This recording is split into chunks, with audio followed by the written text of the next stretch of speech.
All right, and we are going live. So you're hearing me right now. I will switch over to the wonderful view with our guest in a second. Our guest tonight is Vermin Supreme, who many of you will know from all kinds of fun antics at protests, at events. You will know him from his presidential run for the Libertarian Party, documentaries that talk all about fun stuff. Ones that are coming out soon that are going to be streaming, all kinds of fun stuff. But if you don't know Vermin, I honestly don't know how you're alive. How you haven't been paying attention. So it is a great honor to welcome Vermin, my good friend, to the show. Here we are. And there he is with his ponies. Are you ready, ponies? Are you ready? Are you ready, pony? Okay, let's go! Giddy up, ponies! Hrum, hrum, hrum, hrum. Faster, faster, faster, faster! Hrum, hrum, bum, bum, whoa! Ponies! Now kiss! Mwah! Mwah! Mwah! Good ponies. I hope you like. I love ponies. Excuse me, ponies. I'm going to need to get in here for a moment. Thank you, ponies. Hello. And no one will ever beat that intro. No one will ever beat that intro. Yeah. You've won that game. Wait. Let's see. What do I need to do to get ready for the show? Oh, I guess I should fluff out my beard. Oh, perhaps tuck in my hair so I look respectable. And, speaking of respectable, I suppose I should straighten my ties!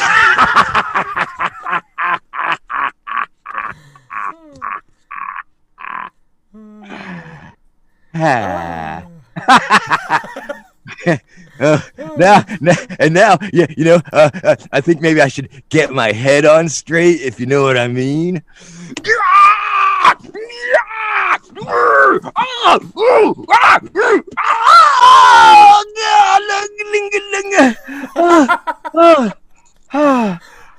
God.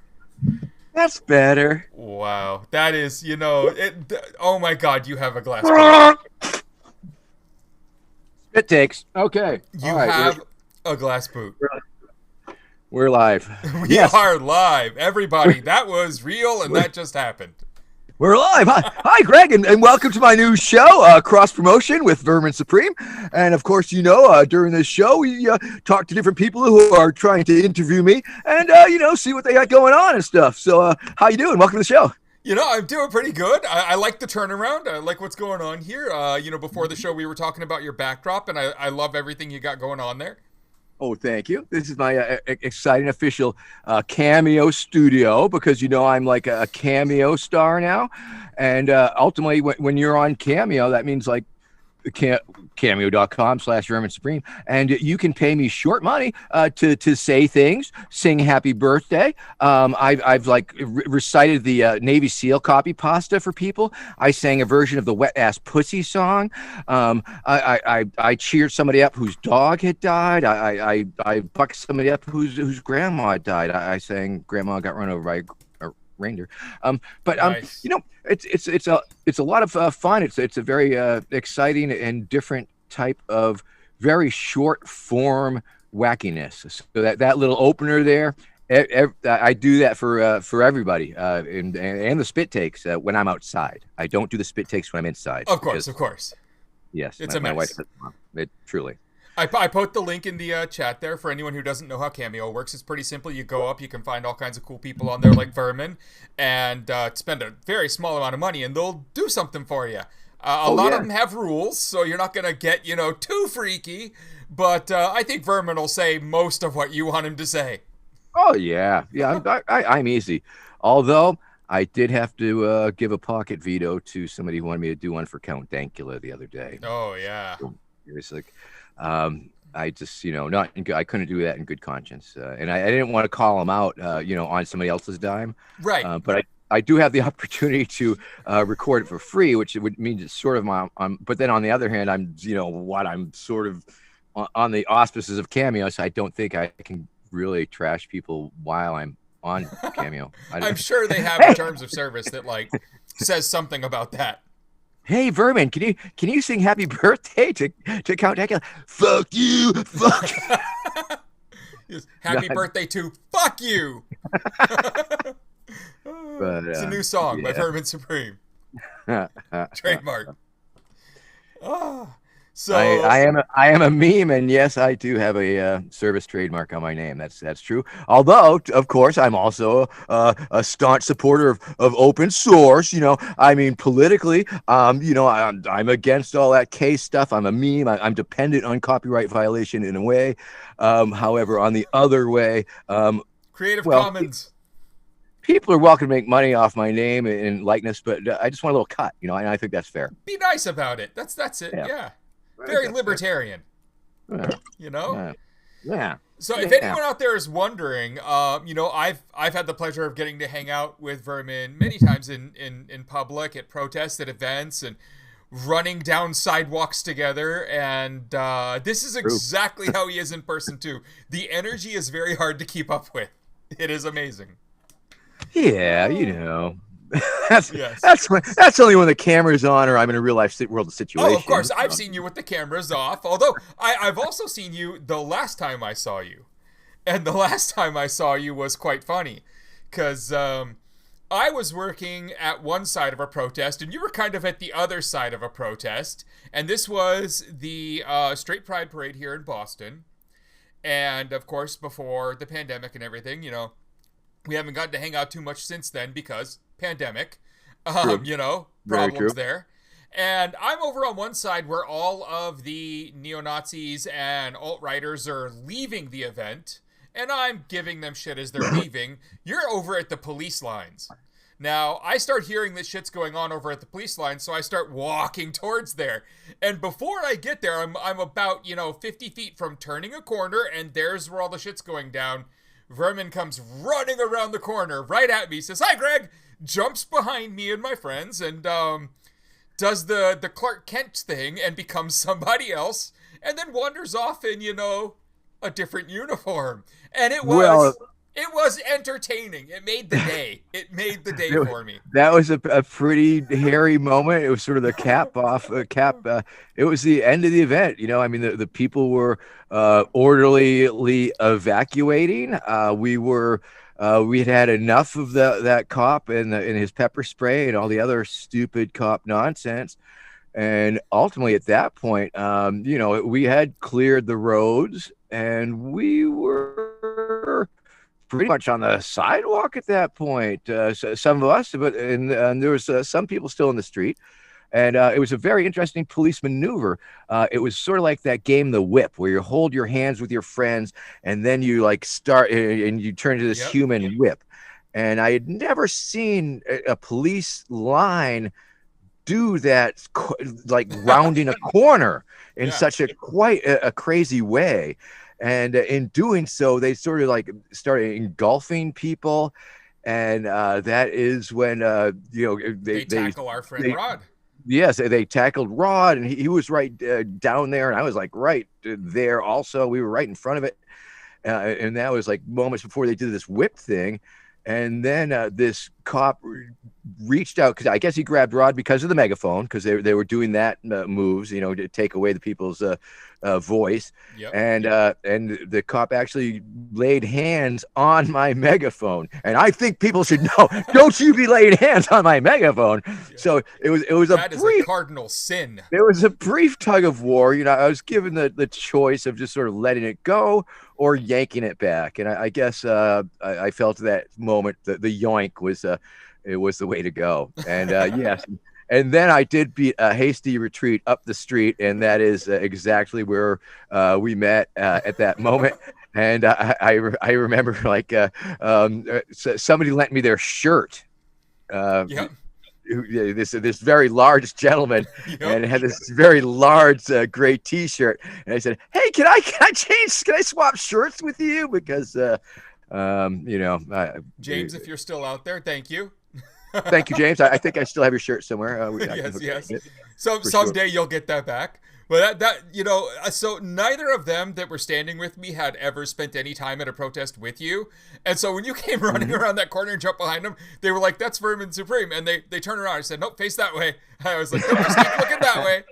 I had to tell them not to turn around and try and interact because it would have, opened up behind us.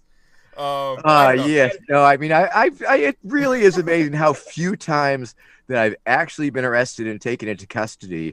Or in my long and illustrious career of, and I think a lot of that has to do with situational awareness. Yes, you have to be very much aware of your surroundings, having the experience and sort of knowing what can happen and what to look for and what to expect. Certainly has a lot to do. Using the megaphone itself, of course, gives you a little bit of distance. Yeah. So there is that advantage. But yeah, no, it's been so close, so many different times where I've just like skin of the teeth, like slipped out between a police line advancing or moving or making their moves, and wow.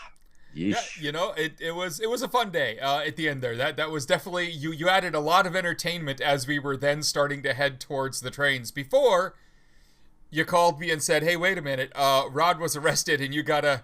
And then we went off to go grab Rod.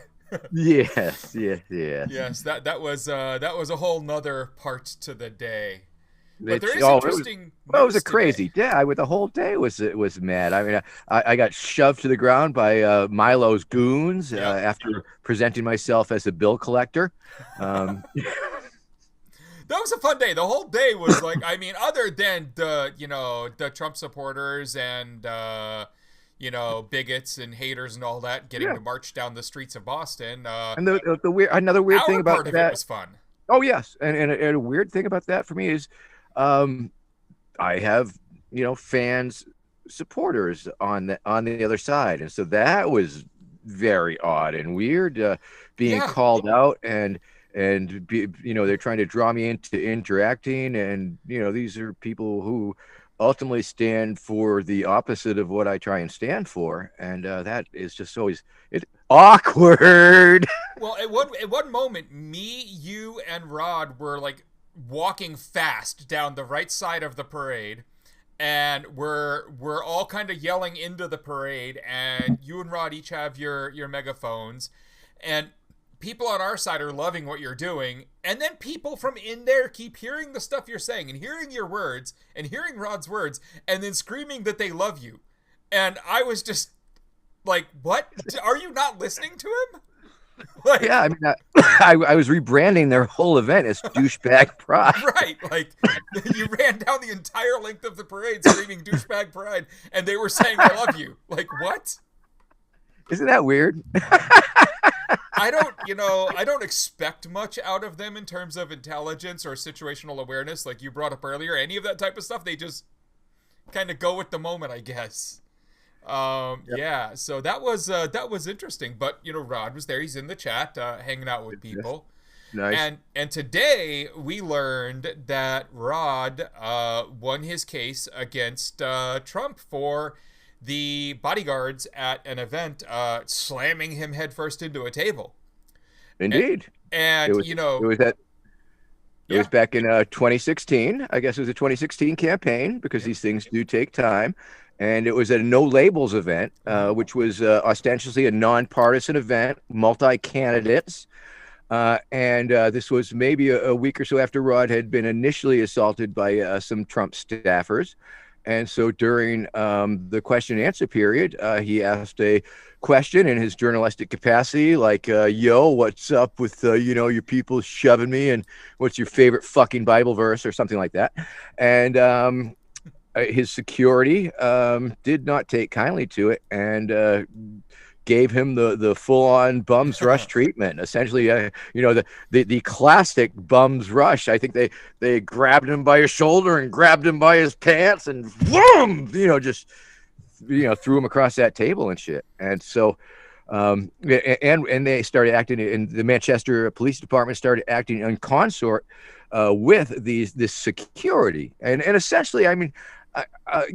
We definitely find ourselves in these situations from time to time, and there's definitely it seems like there's who goes to first, and ultimately, because it was the event of the no labels, Yep. ultimately it should have been their call. And if they had a situation, they should have brought in the hotel staff to deal with it. And then the hotel staff, if they could not have deal with it, then they might have reached out to the local police department. And there's but in this particular instance, they skipped it all and jumped right to the head of the security, self-declared themselves the supreme security of the moment, and then expected the police to cooperate, and the police did cooperate in his Which we're used to at this illegal point. detainment.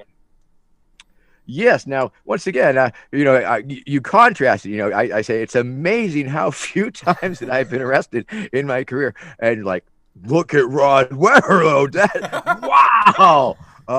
And I do believe he has situational awareness. But he does. I think some of his situational awareness is this is the point where I get arrested. True. No, true. And once again, if that's part of your script in your mind, then it's all good and well, because you're expecting it, you're planning it, and like that. I mean, we all risk the arrest, of course, by being in the situations. And I've been arrested more times at the rainbow gatherings than I have at political demonstrations. Yep. But once again, that's like you say, that's me putting myself in a situation where it's actually I'm acting as a distraction. I'm distracting them from something else that's going on. Of course, that's a highly needed role in those situations. You got to have the people willing to take the eyes on them. Yeah, they're jacking up some hippie for some bullshit, and I'll step in and draw that away and draw it out and make them jump through all the fucking hoops and paces before they do finally. And of course, the nice thing about those situations is traditionally, yes, they take me into custody. They do put me in the car, but they just cut me loose about a half mile down the road, and that's a lot of them get the shtick. A lot of people out there get the shtick of it, especially in those situations. Yeah, and of course, I've got the white privilege, and I've got the celebrity privilege for what that's worth. But and of course, part of it's this little game that I'll play if I'm at a multi-day demonstration or something. I'll go out there early and often, and I'll exaggerate my movements and make it seem that I'm more important or more in charge than I really am, and try and order the police around and just all that nonsense. And then oftentimes by the end, by the end of the mess, I can demand to see their commanding officer, and oftentimes they'll come out and talk to me because they are under the mistaken impression that I'm somehow in charge. I love it. I mean, if you ask yourself far enough up the line, they usually are just like, all right, who am I talking to and why? Can he just go away now? And I'll ask them what they want, what their objective is, what they're trying to achieve. And if I feel like it's in the interest of public safety and that people should be aware of that information, I will share it with the disclaimer that that's what the fucking cop told me. Right. So there is that. I just don't generally. Yeah. I always preface stuff like that when I repeat it as ACAB, but Yeah. So one of the funnier things about the Rod Weber paperwork today is on Twitter, people were talking about the most important piece of the paperwork was the witness signature at the bottom is Vermin Supreme with the heart over the eye and everything. And I just love that is on paperwork about winning a case against Trump. Like, that's brilliant. I think so. I mean, Rod, what an amazing jailhouse lawyer or amateur attorney or non-bar attorney. I mean, he's an attorney by definition, but he's not recognized by the bar. Yeah, people who might not have known that, like, that's an important distinction, because if you read all the paperwork, it looks like it cost them around $171,000 to fight this. They owe him $20,000, and they lost with that expensive law team. Rod did this all on his own. Like his own research. It's amazing. It truly is. I mean, it's a testament. It's because once again, in a lot of these situations, the couple times that I have been arrested, it's usually a a false arrest. It's a violation Yep. of my civil rights, and it's always nice to be able to sue, and it's always nice to be able to settle with a little bit of money down the road. And but usually, most times you do that, you have to like go into an agreement with a lawyer who takes a good solid third of it and like that. But the fact that he felt compelled or driven enough, because what choice do we have? Where can we achieve some response to our being unjustified? Yeah, some form of justice. But the fact that he kept them on the run, that he kept up with it, that's just an incredible piece in and of itself. I mean, as far as creative enterprises, it's very. It has very been very, very enjoyable watching this whole thing unfold. I've been lucky enough, being good friends with Rod, to be kept up to date as it's going, and just wondering. And my first response was, he reached out to tell me, we won, and they're going, I'm getting $20,000 from Trump. And I said, are you though?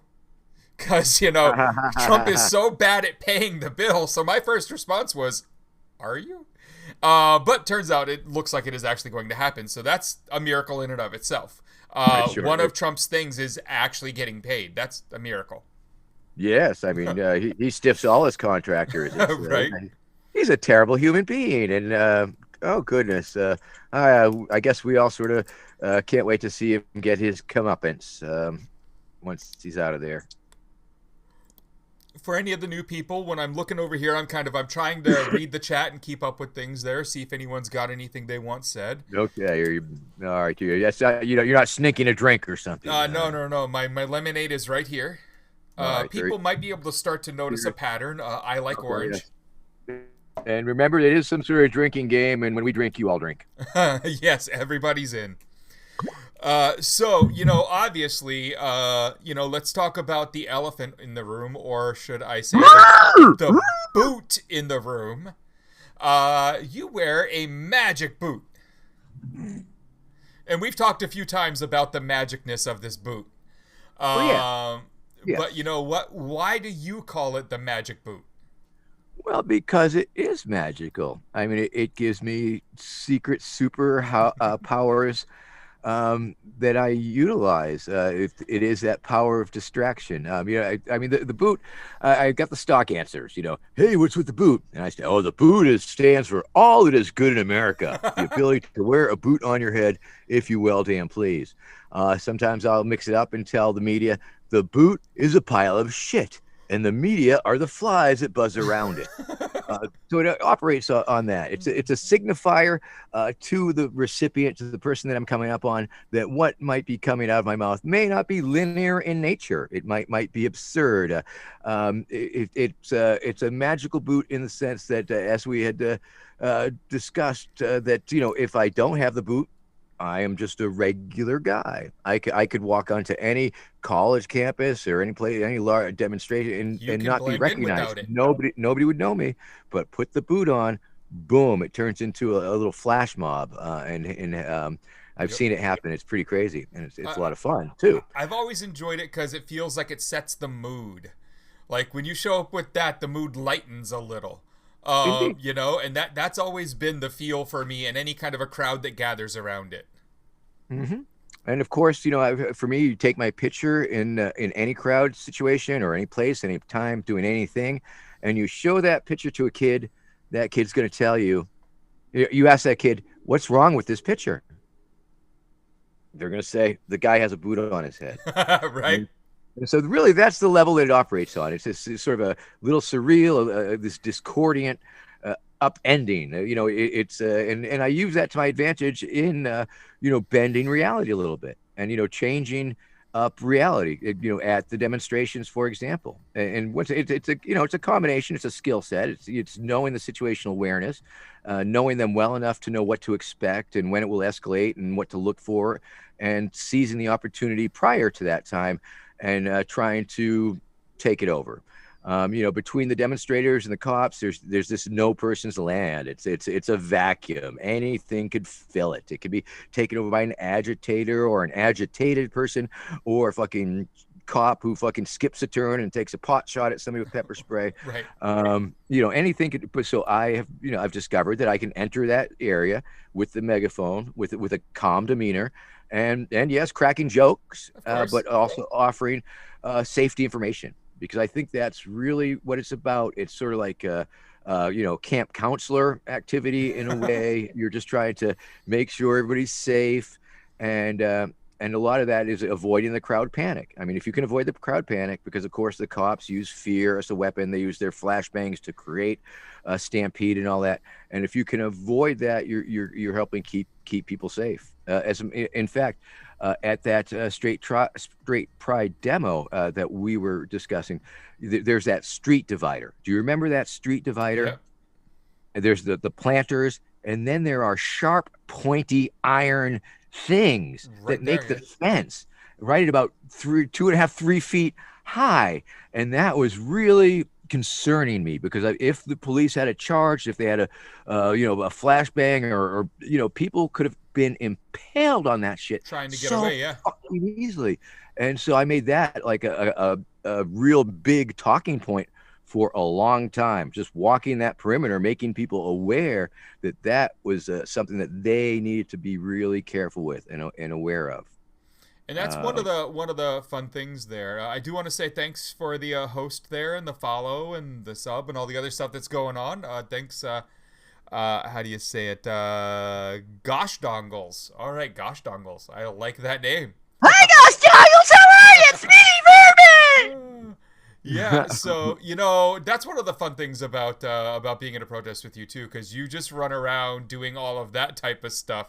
Now, when you talk about that void, it is interesting, because every time I'm at a protest with Rod, he fills that void in a different way. He goes in there with his microphone and just starts getting loud, and I love the hell out of it. I do. I love every minute of it. Yes. I think you're a little faster than him, though, because you get away. I think we need to have a foot race here and see. Rod can tell us in the chat if he's up for it. So you ran for president.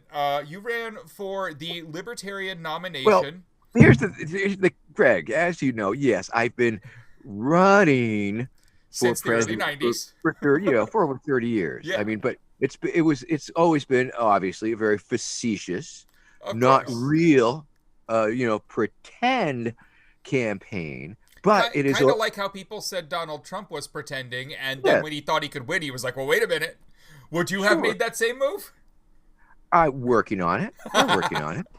And and of course it does, but it's always overlapped with reality. It always wasn't just an internet meme campaign. It was like, yes, I would go out and meet the voters and campaign, try and get votes, and get on the ballots, and and did fairly well. Up in the New Hampshire primary, I came in fourth in third or fourth in 2012. Third in 2012, and fourth in 2016. Yep. Or the other way around. But that, and once again, not a ton of votes, not a huge percentage, but just enough to make a flex, Right, and, but that flex ended up with people like Robert Bentley and all kinds of others from the Libertarian Party writing articles all over the internet about credibility, and and I thought those were hilarious. Yes, I mean it wasn't. Once again, I never ever would have thought that I would ever have found myself actually running a real campaign. Right. Obviously, I'm an anarchist. When I started, I was concerned that there was the possibility I was encouraging people to vote. I get over that. I got over that part. But my campaign manager, Desiree Lindsay, reached out to me in 2018 and asked me if I wanted to run a real campaign or would run a real campaign. I don't even know if I wanted to run a real campaign. I think it was they Vermin. Set up a Slack. They set up everything. Like, you got really organized. Oh, absolutely. I mean, because we developed an insane talent pool. I went to I guess my whole journey to libertarianism was long. I mean, if you go back to '08, I was just your typical lefty anarchist. I mean, I sound like the kids who are dismissing me or trash talking me on Twitter because I'm a libertarian. It's like greedy bastard libertarian motherfuckers, no compassion, blah blah blah. And I would claim they have no soul. But Right. over the years, because the New Hampshire primary, spent a lot of time up there, brought me into a much closer proximity of the free state types of folks. And I eventually got to see a lot of the compassion and the public works that they put forth, and the good that they did. And so, okay, and so, and then I think they groomed me a little bit. That they reached out to me. They talked. I was out in Hollywood one time doing some stupid thing that they were paying me short money and flew me out to do it and whatever that happens from time to time. But I also did a fundraiser for the Southern California Libertarian Party because I was out there, and Yep. that was very cool. And they raised some good money, and we had a great meal. And then later in that year, 2016, Trent Soms, who was the leader of the Youth Caucus, reached out and invited to bring me out to the International Students for Liberty conference in DC. And so it was like, okay, they're gonna give me a room and Yep. fly me and Becky down and meal vouchers and all right. And gave me no content restriction whatsoever. Told me I could do That's amazing. whatever I wanted to do, and my job was to interrupt the president's opening remarks. The president, and he was in on it, and so it was a huge crowd. I mean, I was hanging out with one of the Pussy Riots, and George Will is backstage. And so I got my cue and I rolled out there, and it's on the internet. It's on Yeah, YouTube. you It's can watch actually a it. pretty strong piece, I think. I opened up with the Star Spangled Banner through the bullhorn, which is just such an intense, Jimi Hendrix version with feedback, and it's one of my bits that asks a lot of the audience. Yes. I mean, it's a little aggressive, and it's but it's a ride, and they ate that up, and then I gave my lesson on Ponynomics 101. I won't repeat that here, but it's a fun little bit. Yep. And then my outro was I threw a bunch of glitter on them, yelling at them that Peter Kropotkin told me to turn you all into a bunch of social anarchists, which was a riff on the Jesus told me to to make Randall Terry gay. Right. Right. Right. Um, and they gave me a ton of love, and those kids, it was really nice and it was fun. I'm like, okay, I'll check into this. Obviously I have a base and it's a real political thing. And then I went to the 2016 Orlando convention, Yeah. and and it's at that point I was still pretending to run. It was still pretend.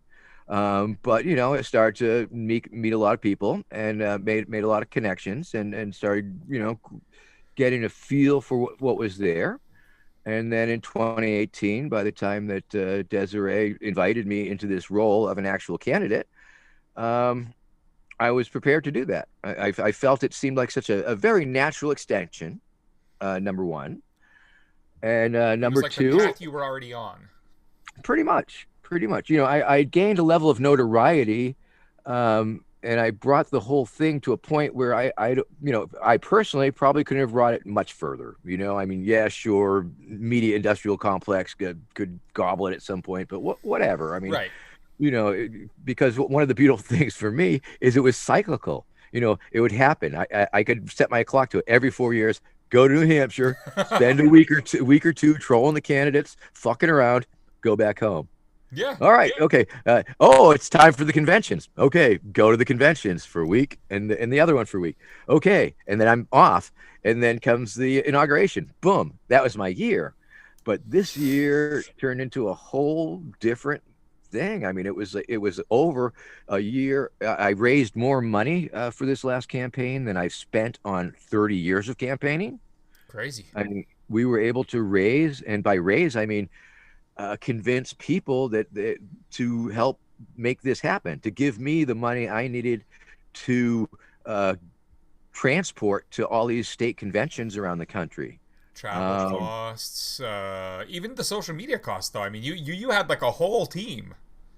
Oh gosh, yes, we drew such an incredible talent pool. I mean, we had probably over 100 volunteers at the peak of it, and it was just crazy. I've never had a full on team with that goal, and the goal was so different. I mean, it's always been strictly for the lulz, strictly for the PR stunt, but in Right. this particular instance, we drew people and believers within the Libertarian Party from the left and the People who right actually wanted sides to of the get out the party. vote. And yes, people who understand it. So people who visionaries like yourself, Visionaries. who saw the possibility, the potential, and who firmly actually believed that out of the whole crop of a dozen plus candidates, I was the one who would most likely get them to 5%. Still a good argument. Um, Yeah. and so, they had a vested interest and a real political interest. And the fact is that these folks are political geeks. They are political nerds, and they've They're always, sitting there doing the math.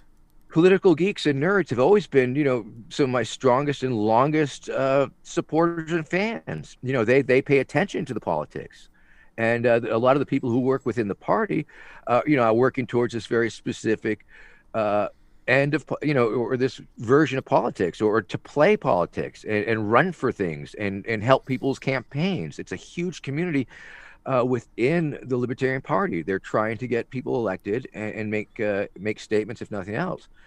And so obviously it was a very hard sell. It was an incredible hard sell because one of the things we encountered was that libertarians, I believe, are more more often literalists Yes. than not. And so a lot of these people who are attracted to the party for one reason also might have this other trait, and this trait is being literal, and had a really hard time understanding how a boot on their guy's head could propel the party forward. My people knew it could propel the party forward. They knew it could attract lots and lots of young people. They knew that it And it could would have. reach so many people that it would, and we found that we had our proof of concept. People were giving the Libertarian Party that never would have given a second look, other than, I don't know, Vermin Supreme's running for a set. Let's take a look. It's kind of like a microcosm, though, of the bigger parties, right? Because, like, with the Democrats, you had the youth pushing towards Bernie. And then you had the powers that be all circle around one person and get all the other candidates to circle around that one person and push them past Bernie, right? On your end, In a sense. there was the establishment didn't want you to win this one, but all the youth and the people who understood the math of it thought this was going to be great.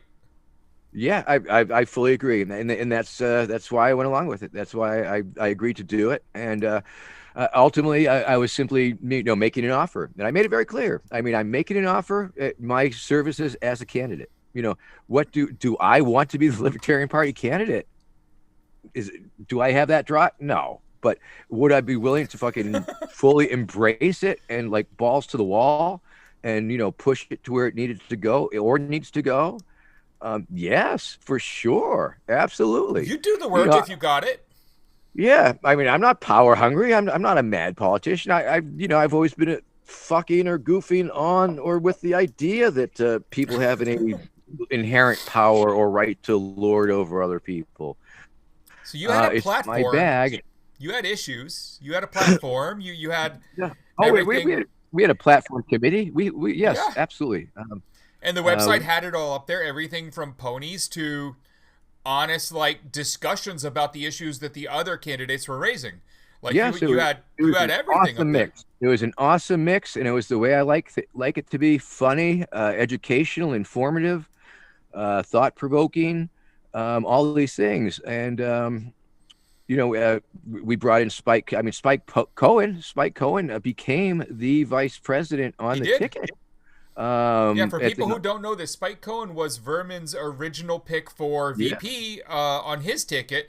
And in the end of everything as it washed out, he was the VP nom for the actual party.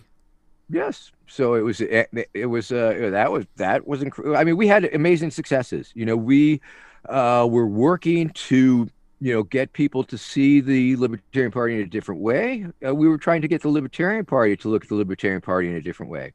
As a left anarchist informed by Kropotkin and Goldman, mutual aid is truly a super duper important thing to me and something I've always been promoting, or at least paying lip service to.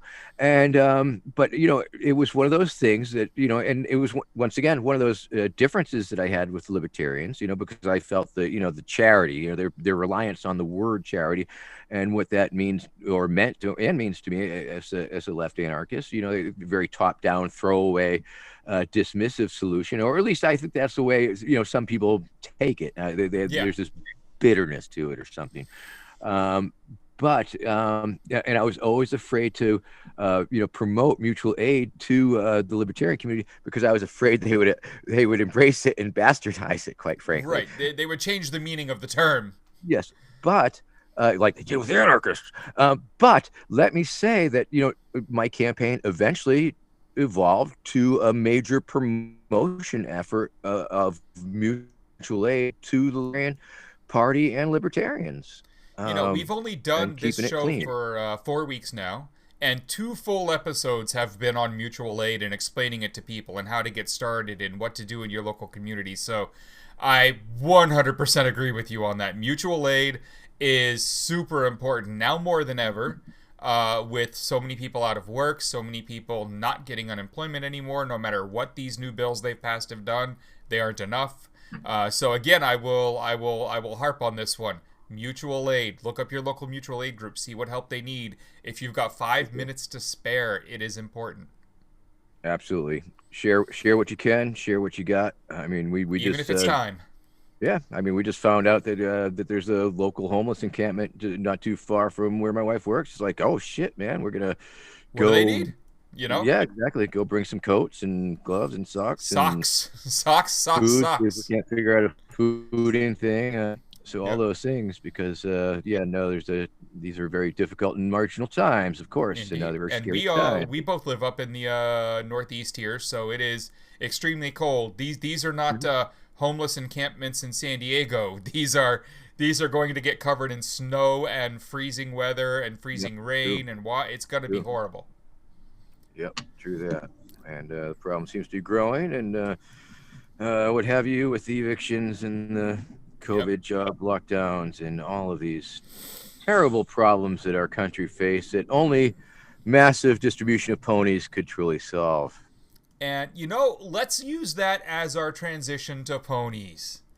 All right. So you have been pushing... People like ponies. You have been pushing the pony agenda for quite a while.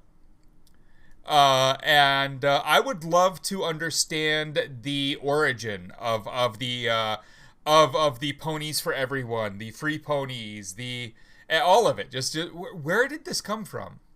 Well, the ponies specifically came, and it's like many things, like the toothbrushing law. I mean, mandatory toothbrushing law came from the Massachusetts seatbelt law back in the 80s. Specifically, there was a campaign, buckle up, it's the law. And I looked at that and said, well, what could be a more ridiculous, stupid thing to legislate or make a law or make something enforceable? And it was toothbrushing. And so that was a stable part of my campaign from as early as '87. Mandatory toothbrushing.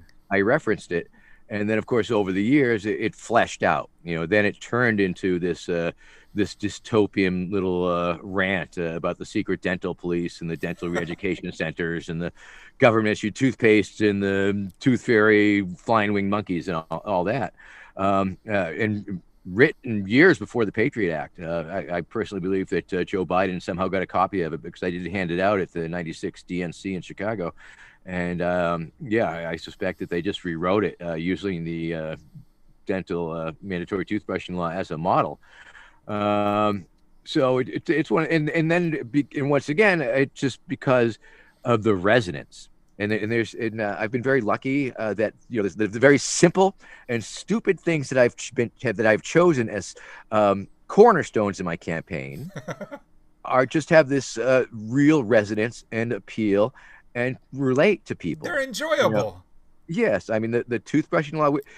When I traveled Europe with my wife in '98, I had the simple phrase, I'm with the secret dental police. Brush your teeth or you will be arrested. And had my giant toothbrush. Everybody got it. They understand. You just link the two things, and they just go together. Right. And people get to it.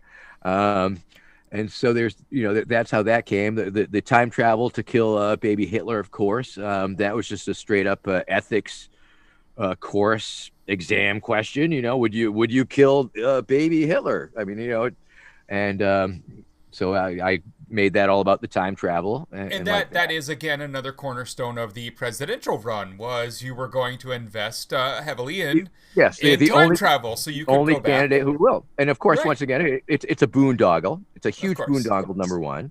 But it's a good way to pump a lot of money into all the congressional districts, so that they all have a vested interest in this extremely expensive project, and it makes it very hard to kill. So so there's that one.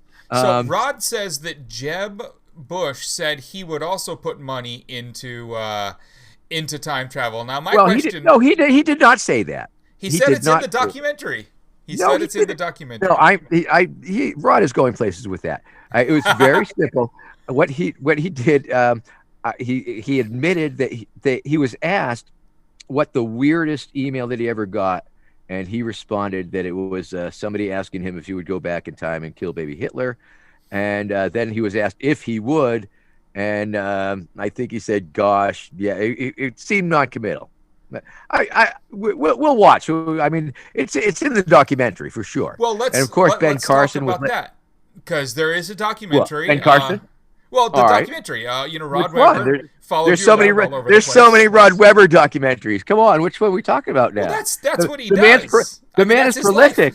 He is so prolific. That is his life. So there's the documentary on you, which has been screened. It's out there. It's doing things. Yes. And yes, it's called "This Is Vermin Supreme." This is Vermin Supreme. The trailer's available, and it was an amazing document of the 2016 campaign for sure. A whole lot of fun, essentially, and it's sort of almost an outcropping or spin-off of the other movies that he was making at that time, because he is so prolific.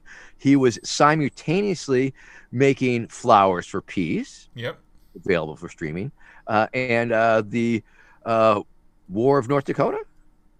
Yes, about the pipelines. Yes, about the. I wanted to make sure I had the title right. Rod has a lot of footage. So I do have a question. For the documentary on you specifically, is that, which was an outgrowth of the other two? I wanted to point out that he was editing the other two, and he realized that he had this big fatty vermin folder. Right? Yes, because our paths had crossed, and he knew there wasn't enough for a movie, but he thought he could stitch one together if he grabbed enough stuff from the internet and interviewed us enough. So, and it works. When or where will that one be available? That is a question for Rod Weber. Well, he's in the chat now, so if Rod can, say something in the chat about that, I think it's going to be soon. Last I heard, the closed caption portion was being done. A few things that have to be done for the final, tweakings. All the accessibility stuff. Yeah, I think the sound's been tweaked. I think the color's tweaked. I think it's pretty good to go. Nice. Just a few other little things, and of course, you'll the whole all get COVID. The Vermin Supreme documentary from Rod Weber here soon. It's going to be super cool. And in the meantime, of course, you're welcome to watch 2014's, or was it 2010? Who is Vermin Supreme? Steve Onderich's movie, Who is Vermin Supreme? Not to be confused with Rod Weber's This is Vermin Supreme. Or the other variations that are seemingly percolating out there. I do love the naming there, though. That is nice. Yeah, so sort of a call and response. Check that out. That's on Vimeo. Check out Vimeo. We'll throw the link up there. Whoisverminsupreme.com. I think should get you there. Yeah, and Rod has a new documentary coming. The 2020. God, does he ever? Fire. Holy shit! Have you seen the trailer to that? Have you seen the teasers to that? I have seen all the teasers. To that. That's going to be fun. You should show. You should throw that link up or show the viewers. Roll it, Greg. I do not have that queued up. Oh darn! But it will be Okay. linked in the chat. It will be linked in the YouTube description. And I will have Rod back on when that's coming up close, and we'll show the teasers and everything during his. Oh, it looks Oh great. It yeah, looks great. I'll And it have was, Rod and Lauren on, both of them. Splendid Spoon there in the chat. yes, And that's we'll it. talk about it, and we'll talk about the production of it and all that fun stuff. I'm sure people would love to actually hear some of that stuff, some of the how it's made type of stuff. But Oh yes, I mean it was quite a year. Yeah, I mean it was 2020. I mean it well, that's what one of a my year. favorite things about a documentary, right? Like Oof. you go into it with an idea, and then it fleshes out. And normally, you're talking to people, you're questioning people, and then over the span of a couple months, you figured out what the documentary is really about, and then you finish making that documentary and not the thing you started with. However, for 2020, that happened every month to him. Like, here's the new Absolutely. thing. Well, Trump sucks. Absolutely. Okay. Well, wait, what's the straight pride stuff? Okay. Well, wait, what's this Oh, I- pandemic? And it keeps going and going and going. Yes. I mean, that's the wonderful world of living in such a, I think that's a great thing because we have these highlights, these really insane Right. moments in time that are like happen like for an afternoon or a day or it's just a series of events, and we totally get to relax usually between them. Yep. That's nice. But Rod doesn't because he's always editing the films or writing up lawsuits. So Yeah, more well, power to one him. of the things that I always find interesting about this is just how prolific Rod is when he's at all these places. Because like when I was thinking about possibly going to Minneapolis, I ended up not being able to, but I did go to Chaz to chop out in Seattle. And when I decided to go, first thing I do is I call Rod and I say, "Hey, you want to go out to chop with me? Let's go to Seattle and see what these kids are doing." And he's like, no answer. And then he doesn't respond to the voicemail. So I text him and he says, "Oh, I'm on the plane already." And I'm like, "Oh, well, see you there." Yeah. Like, I mean, just so he's Yeah. got a lot of great footage. There's a lot of you in the dumpster fire because you were at a lot of these events too. Absolutely. The whole first half up till COVID and shit. Yeah, so any fans of Vermin are gonna love well all of these documentaries, honestly, because you're in pretty much all of this fun Oh we all yeah. had. Oh yeah. Waiting for the DVD box set, man. It's gonna Right? be fucking All the awesome. extras, the bloopers. All the extras, all the bloopers. The first time I saw you on stage in person was at an event here in Boston, small event at a local club where they were giving you an award and they were giving Barrett Brown an award. And I got to hear I'd known who you were, but I'd never just gotten to see you on stage deliver some of your speeches.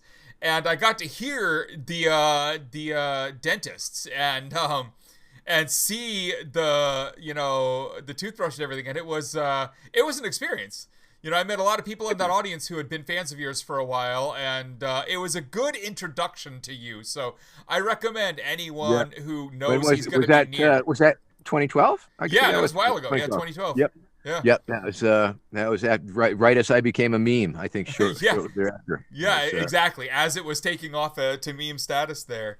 But Yeah. I recommend anyone who gets. I've been a meme for 9 years now. Do you know how? Do you know how many meme years that is? How many That's human? a lot of years of meme years. That is like I don't know. I mean, that's like a lot. I mean, yeah, maybe I'm a forced to meme a little.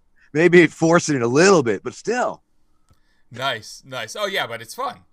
Oh, it's wicked fun. It's crazy fun. No, it's once again, it's beautiful because I have such a fictitious side. I have a fictitious side a mile wide.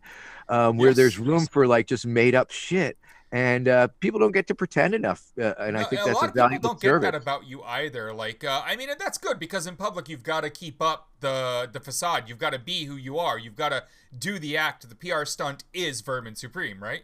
I've gotten to spend a little time with all of the lights turned off, if you will, and just kind of having a conversation, and it's interesting.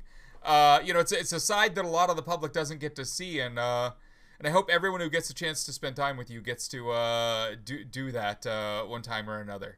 But I would say the one thing that I want to talk about next is, when we talk about your campaigns, one of the big things that I always found really interesting that was a good argument against the Libertarians who did not like you was the fact that your platform, while having some entertaining factors like the ponies, the mandatory brushing, and all that, did have a lot Free of cheesy bread. well, it did have a lot of good actual talking points on the issues. Your fight against mass incarceration, ending the war on drugs, getting everyone from non-violent drug offenses out of the prisons, victimless Well, crimes. that's the thing. I mean, almost all of those things are in the Libertarian Party platform, lp.org/platform. And, ultimately, it did take me a long time. But once I felt comfortable, because the Libertarian Party is essentially a party of minarchists and anarchists working together to dismantle the state. And okay, I'm totally down with that, of course. And they're a political organization, and yes, they're an implied state. Is they recognize the state because they're operating within it as a political organization. But their platform, I think I generally agree with ultimately most of it, if not all of it, because even as a left anarchist, my beliefs they dovetailed fairly nicely. And I think a problem that a lot of people have with the libertarians, and perhaps myself with some libertarians, is they don't understand that it's about priority, and they don't understand. For example, the election year was very interesting. I went to a number of debates. I had to debate. I was developing acting in a capacity of almost a different type of persona, more serious Vermin, where I would have to try to find the mix between what I could say was funny and what was serious and what they wanted to hear. Right. And be very comfortable with it. I mean, when I'm just talking in an interview or something, or we're chatting, it's my opinion. Okay, this is my opinion, man. This is how I feel. It doesn't really matter whether you agree with it or not. But with candidate promoting the platform and specifically representing the platform, it's a whole different level. And so you're answering questions, and you have to be authoritative, and you have to, talk to, and you're talking out your ass as if in a fully committed fashion. And so that was a very different way of working for me. Ultimately it went, I changed hearts and minds, and that we were a little bit of trying to do a little culture shift work too. Well, hopefully some of that youth that kind of came along with what you were doing are now going to start influencing the party a little. We'll see how that goes. I'd like to see it.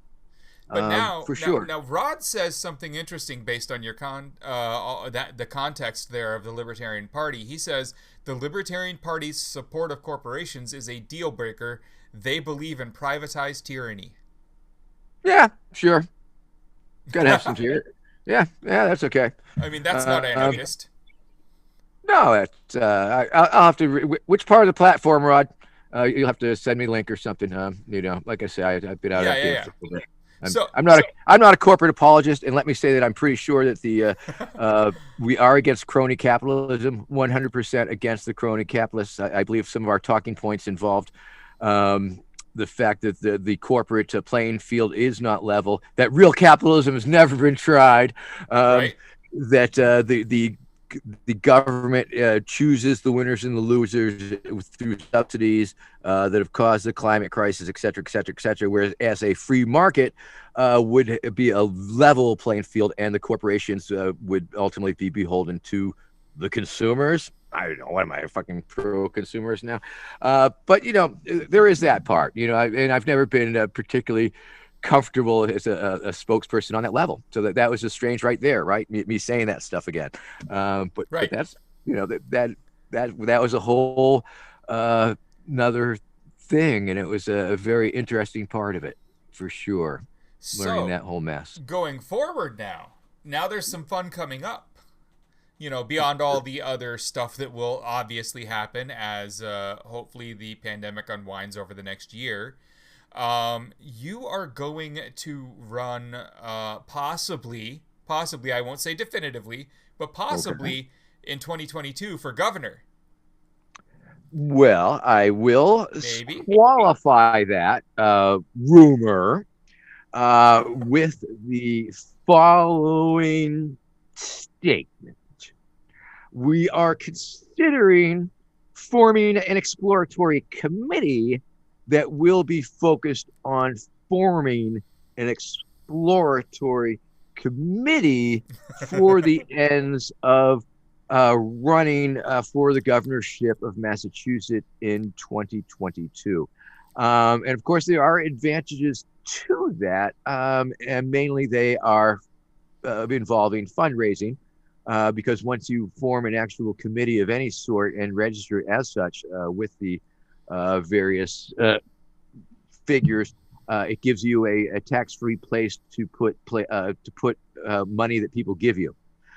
So let us say, for example, that yes, I am running for, in this purely hypothetical, running for governor of Massachusetts. Now, of course, I don't. I won't be traveling all over the freaking country, so that cuts down on that quite a bit right there. Right. But let's say, I want to run stupid Vermin Supreme campaign commercials across all the cable platforms or something, or put up some really weird print ads or billboards, or I want to have a skywriter at the Topsfield Fair, or have a just different stupid stuff like that. Obviously, I need a little bit of budget. So if I was able to convince people to give me money for that purpose, then we would have a place to put it. What I'm saying is it wouldn't be income that I would just be spending on a stunt. It would be, and I believe it would be more of an actual campaign and actually seeking the Libertarian Party nomination. And there are many people in the state who would want to work on that. Like, getting volunteers for that would not be hard. Yes, and once again, I do believe that we will be using or being. I am a libertarian. I'm a member of the Massachusetts Libertarian Party, and so I believe that it would be a wonderful thing for me to be that.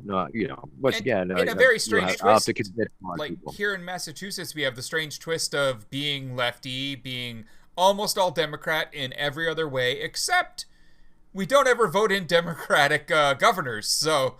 Anyone's game.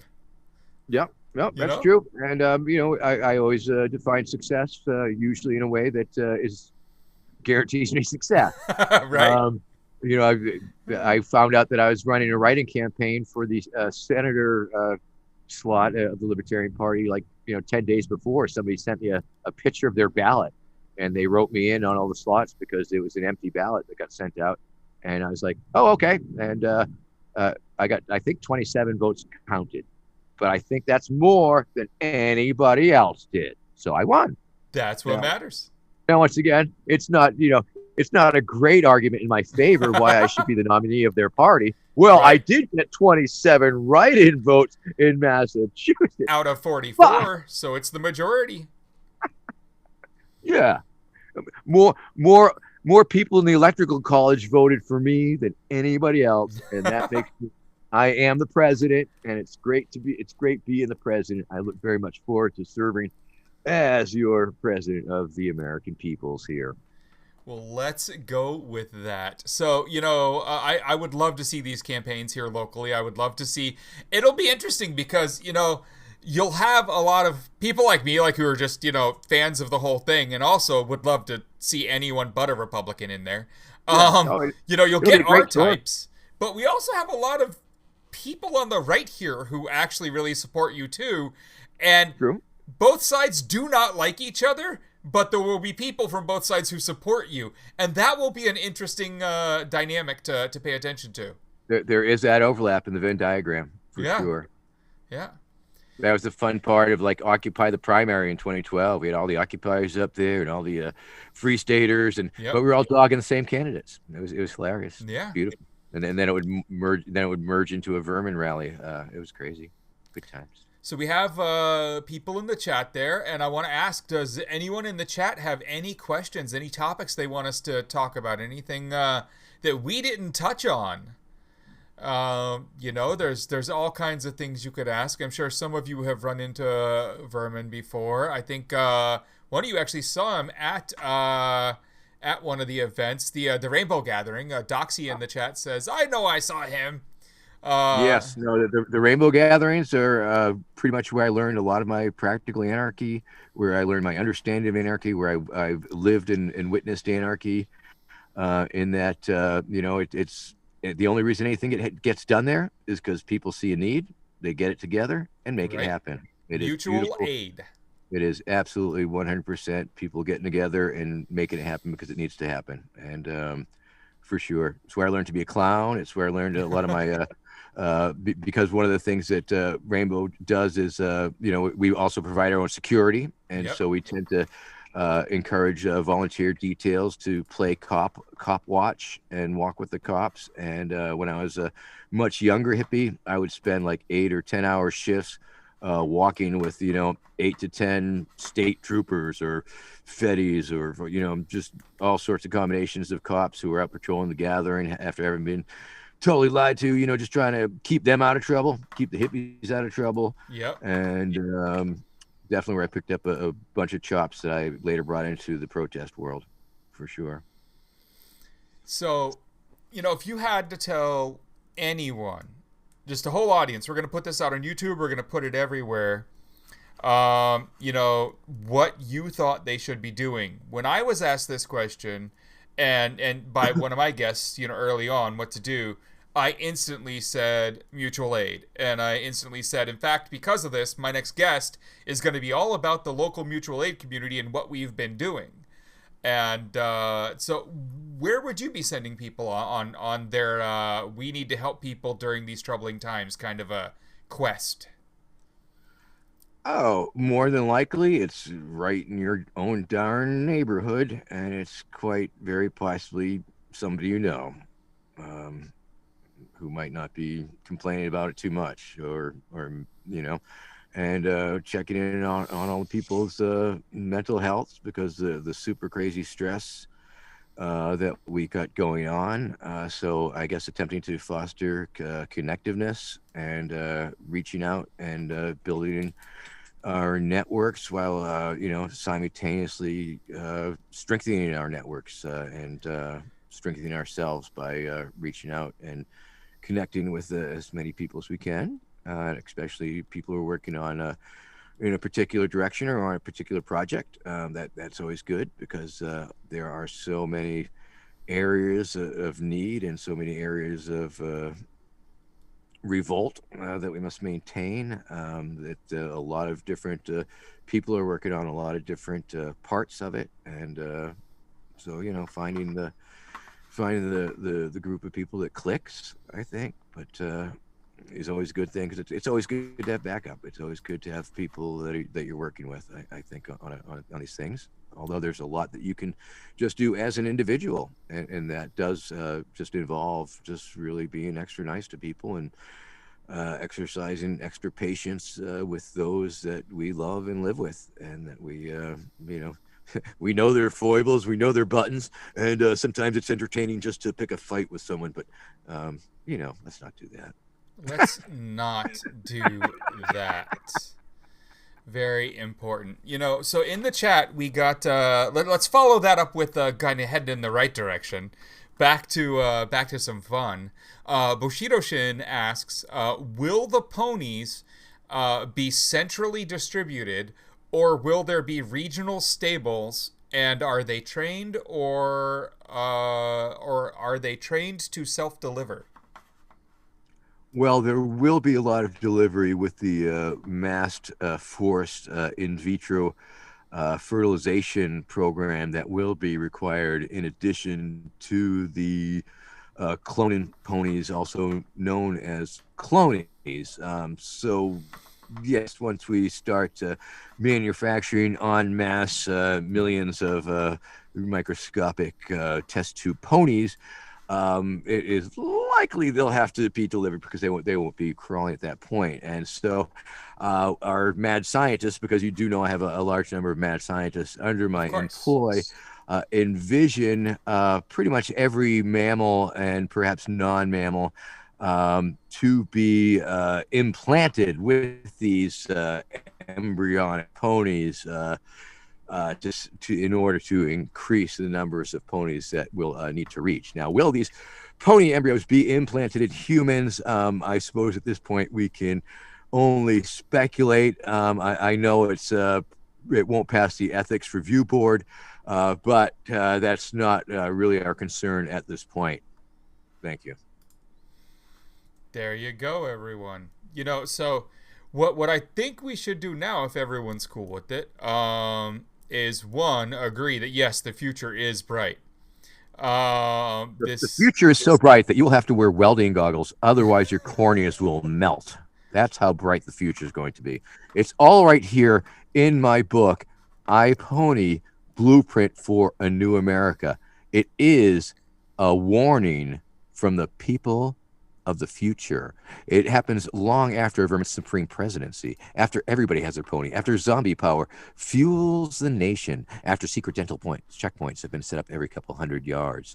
The people of the future, it's a warning to you, the people of their past, your present, that Vermin Supreme is a madman and must be stopped.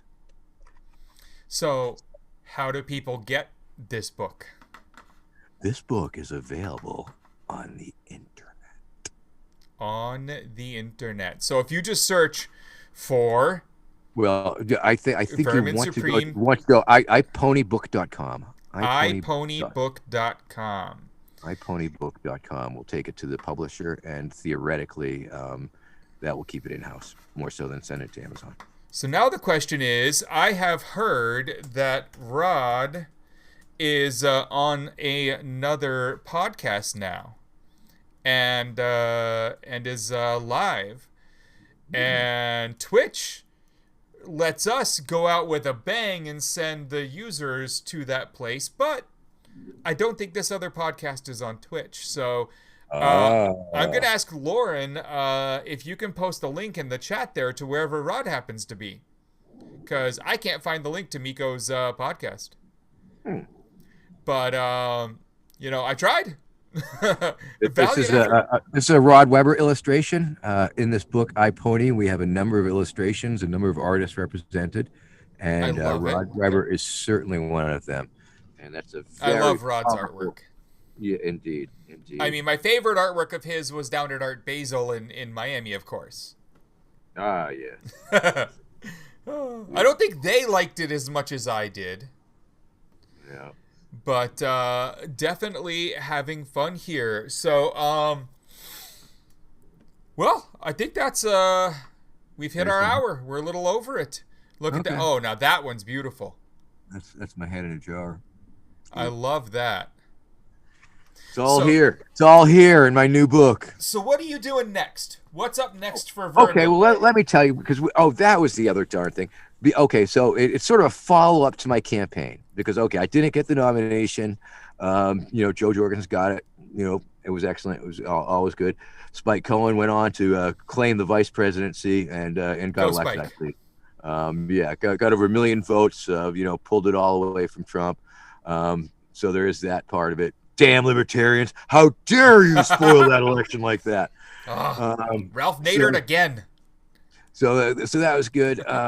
So then I realized that we didn't need a team. I didn't need a campaign team anymore. And so we morphed because all these people wanted to continue working on a vermin themed messaging campaign, if you will. And so we added the word institute to the end of my name. And we have a thing called the Vermin Supreme Institute.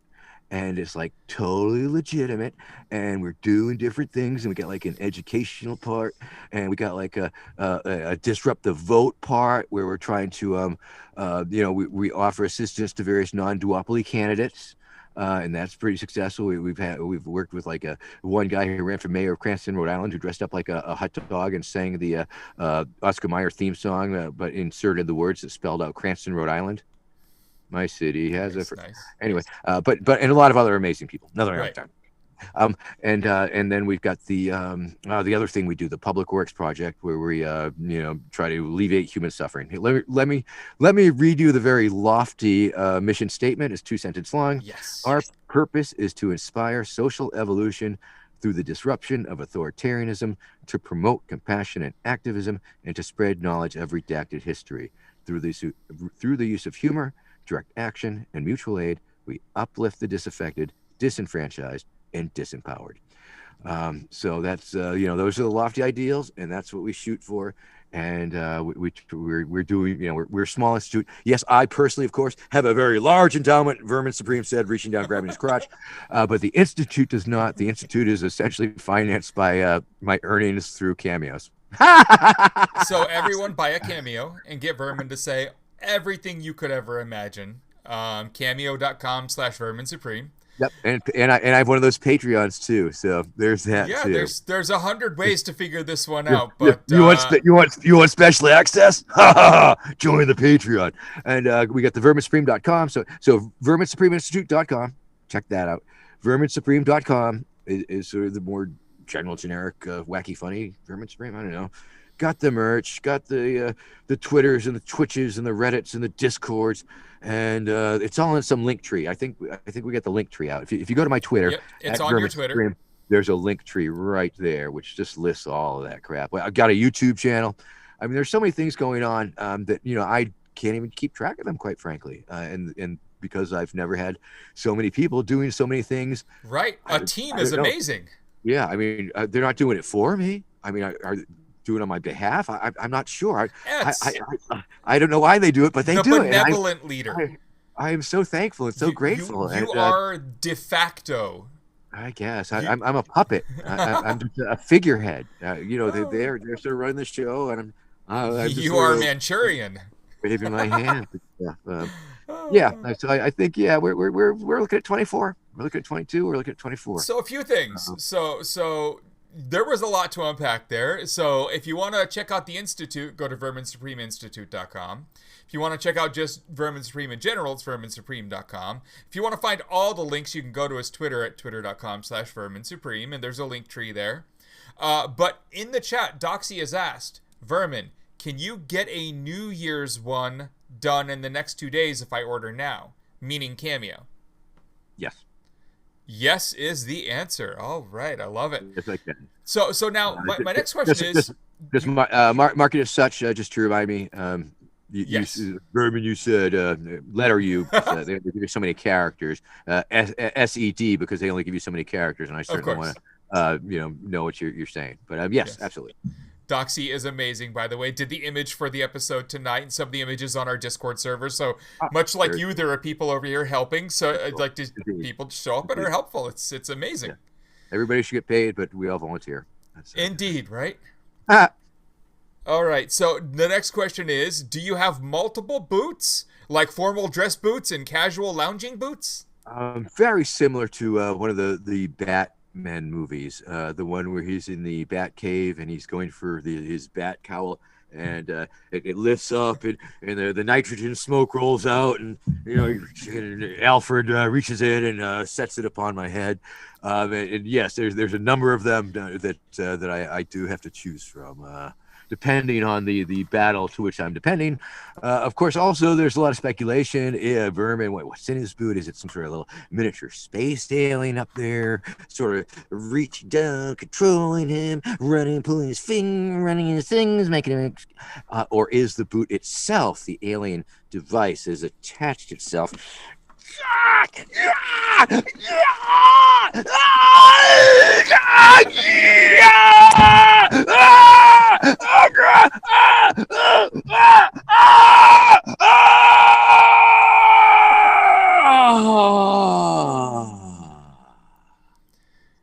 That's better. That has to feel actually good. Yeah, just need to get my head on straight there. If you know what I mean? Oh. The kids know. The kids know what I mean. They do. You gotta get your head on. Get one of them head transplants and shit. Yeah. So on the Institute now, you've got a bunch of people who are helping out. Do you need more help? If people wanted to join up and do more things, how would they do that? Yes. Oh, we absolutely do. Just drop a note to info@verminsupremeinstitute.com.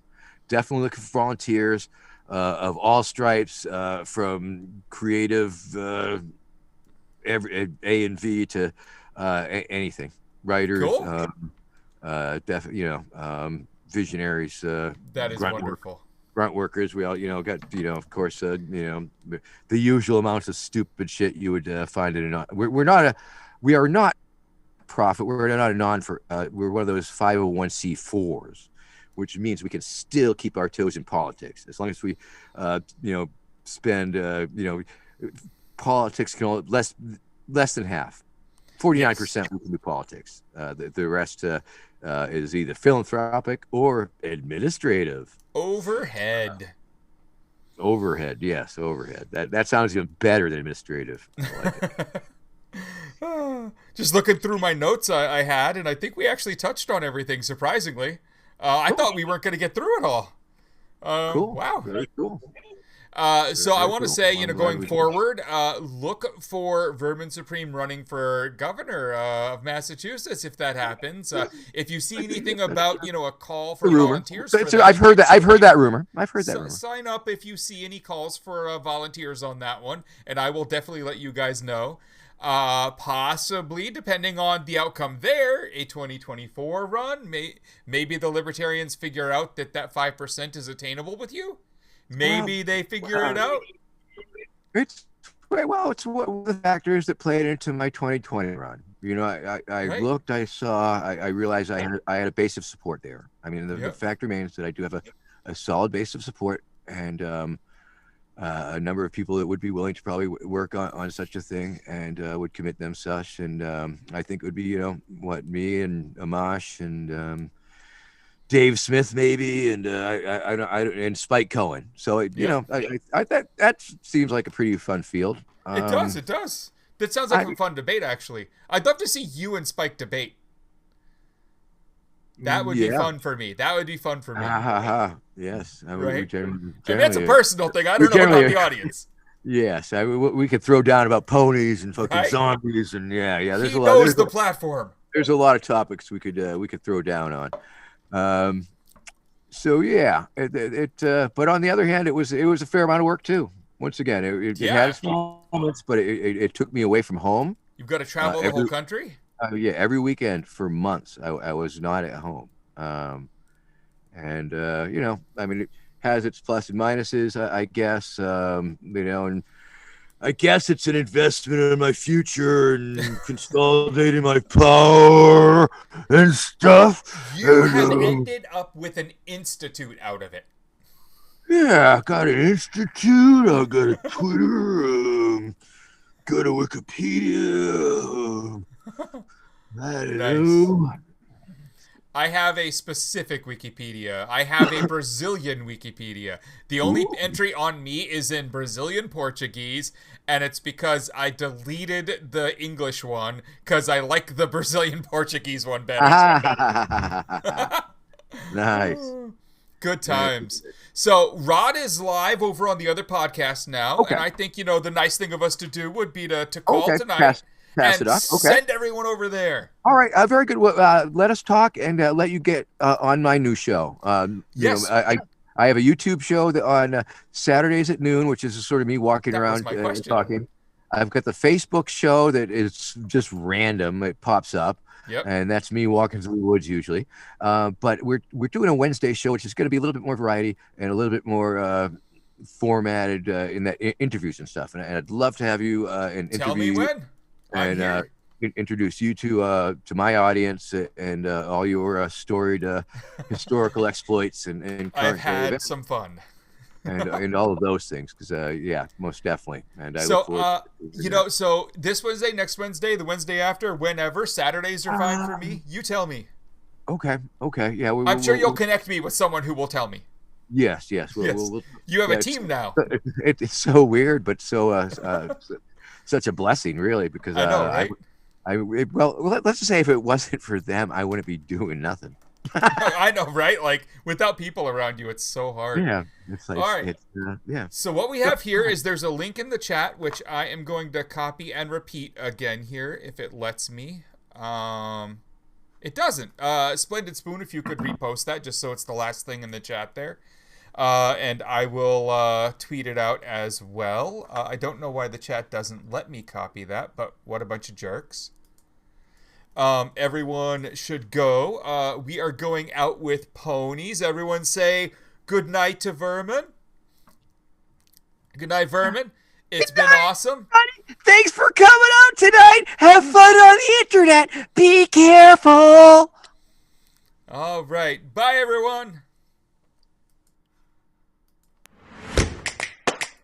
All right, there we go. And it fades out. And now I'm going to post again. All right, everyone go watch Raw. All right, yeah, it goes up on YouTube 24 hours later because Twitch has a rule about 24 hours. So it'll be up tomorrow night. Yeah, they have a thing where you can't use their monetization if you don't wait 24 hours. But their monetization is so much easier to use than any of the others that I've chosen to accept it. It's a rule I'm willing to go with.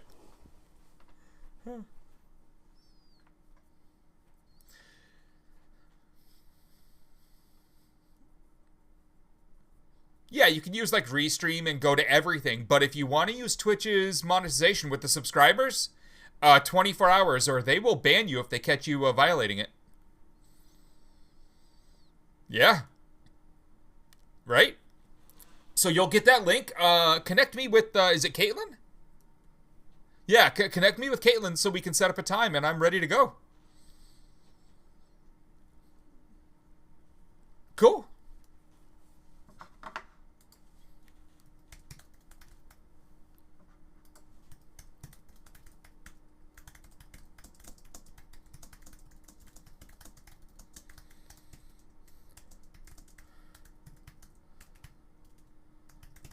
Bastards with their thinking there are holidays. I did a Christmas night show for 3 hours.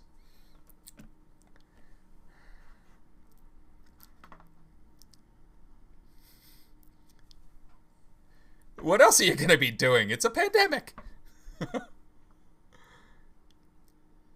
Right? Right? I mean, it can't be worse than Dick Clark's New Year's Rockin' Eve. With whoever's doing that now. Right? One day they will resurrect him as an android and put that show back on.